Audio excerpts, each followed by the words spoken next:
ఒక్కసారి ఈ గంగవాయల కూర పప్పు ట్రై చేస్తే మళ్ళీ మళ్ళీ తినాలనిపించేంత రుచిగా ఉంటుంది. వేడి వేడి అన్నంలో ఈ పప్పు నెయ్యి వేసుకొని తింటే చాలా టేస్టీగా ఉంటుంది. గంగవాయల కూర ఎక్కువగా ఎండాకాలంలోనే అవైలబుల్గా ఉంటుంది. ఇది శరీరానికి చలవ చేస్తుంది కాబట్టి ఈ గంగవాయల కూర మామిడికాయ కాంబినేషన్లో ఇలా పప్పు చేసుకొని చూడండి. చాలా హెల్తీగా ఉంటుంది, టేస్ట్ కూడా అదిరిపోతుంది.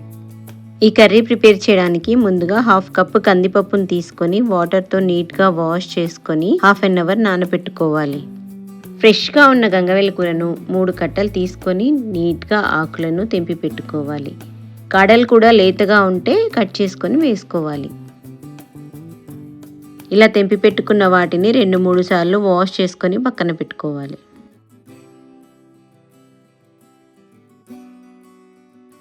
కుక్కర్ తీసుకొని దాంట్లో ముందుగా నానబెట్టుకున్న కందిపప్పును వేసుకోవాలి. కొద్దిగా పసుపు, 3-4 ఎల్లిపాయలు వేసుకొని వాటర్ పోసి లో ఫ్లేమ్లో ఒక విజిల్ వచ్చే వరకు పెట్టుకోవాలి. ప్యాన్లో 2 టీ స్పూన్ల ఆయిల్ వేసుకొని కొద్దిగా ఆవాలు, జీలకర్ర వేసుకోవాలి.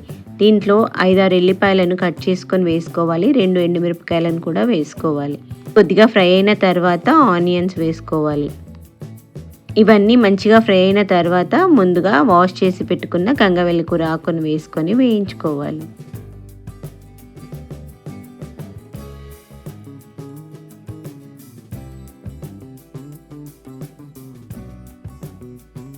ఆకు కొద్దిగా ఫ్రై అయిన తర్వాత దీంట్లో కొద్దిగా పసుపు, కట్ చేసుకున్న మామిడికాయ ముక్కలు పులుపుకి తగ్గట్టుగా వేసుకోవాలి. మామిడికాయ లేకపోతే 1/2 కప్పు చింతపండు రసాన్ని వేసుకోవచ్చు.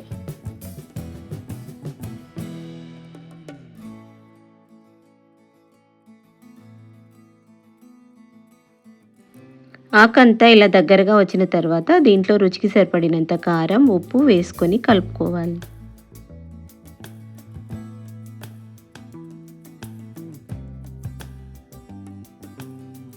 ఇదంతా ఫ్రై అయిన తర్వాత దీంట్లో ముందుగా ఉడకబెట్టుకున్న కందిపప్పును వేసుకోవాలి. అవసరమైతే కొన్ని వాటర్ని యాడ్ చేసుకోవాలి.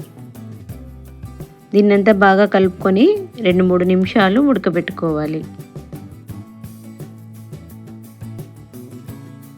ఆకు పప్పు అంతా కలిసి ఇలా మంచిగా ఉడికిన తర్వాత దీంట్లో చివరగా కొత్తిమీర వేసుకొని 1 టీ స్పూన్ నెయ్యి వేసుకొని బాగా కలుపుకొని స్టవ్ ఆఫ్ చేసుకోవాలి. ఈ పప్పుని రైస్తో కానీ రోటీతో కానీ తింటే చాలా టేస్టీగా ఉంటుంది. ఈ రెసిపీ మీకు నచ్చితే ఈ వీడియోకి లైక్ చేసి మీరు కూడా ట్రై చేసి ఎలా ఉందో కామెంట్స్లో చెప్పండి. నా ఛానల్ని సబ్స్క్రైబ్ చేసుకొని వాళ్ళు సబ్స్క్రైబ్ చేసుకోండి.